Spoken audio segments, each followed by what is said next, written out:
நமஸ்தே children. நம்ம இப்பொழுது 4ஆம் வகுப்பு தமிழ் பாட நூலில் நீதிநெறி விளக்கம் பற்றி பார்க்க போகிறோம். இந்த நீதிநெறி விளக்க பாடலுடைய ஆசிரியர் யார் அப்படின்னா குமரகுருபர சுவாமிகள். சரியா? இந்த நூல் ஒரு தமிழ் நீதி நூல். இது குமரகுருபர சுவாமிகளால் இயற்றப்பட்ட நூல். இது எந்த நூற்றாண்டை சார்ந்த நூல் அப்படின்னா 17ஆம் நூற்றாண்டை சேர்ந்த நூல் தான் இந்த நீதிநெறி விளக்கம். சரியா? இதில் கடவுள் வாழ்த்து பாடல் உட்பட 102 செய்யுள்கள் உள்ளன. இந்த பாடலை பற்றி நம்ம இப்போ பார்ப்போமா?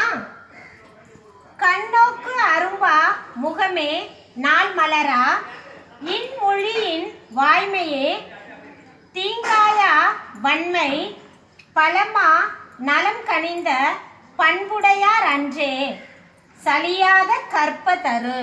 அதாவது இந்த பாடலுடைய அர்த்தம் என்ன அப்படின்னா, தன்னிடம் உதவி வேண்டி வருபவரை அன்புடன் பார்த்து பேசும் முகம் மலர்ந்து கொடுக்கும்.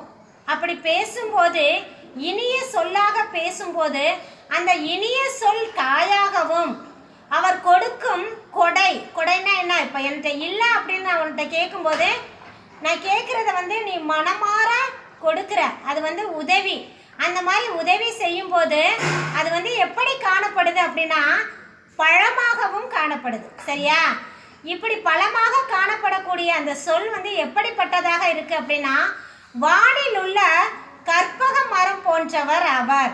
அந்த மாதிரி உதவி கேட்டு வரும்போது அவர்களுக்கு உதவி செய்வது கற்பக மரம் போன்று காணப்படுது. இந்த கற்பக மரம் எங்கே இருக்கும் அப்படின்னா தேவலோகத்தில் இருக்கக்கூடிய மரம், கற்பக மரம். அதுக்கு இன்னொரு பெயர் என்ன அப்படின்னா விருட்சம் அப்படின்னு சொல்லுவாங்க. சரியா?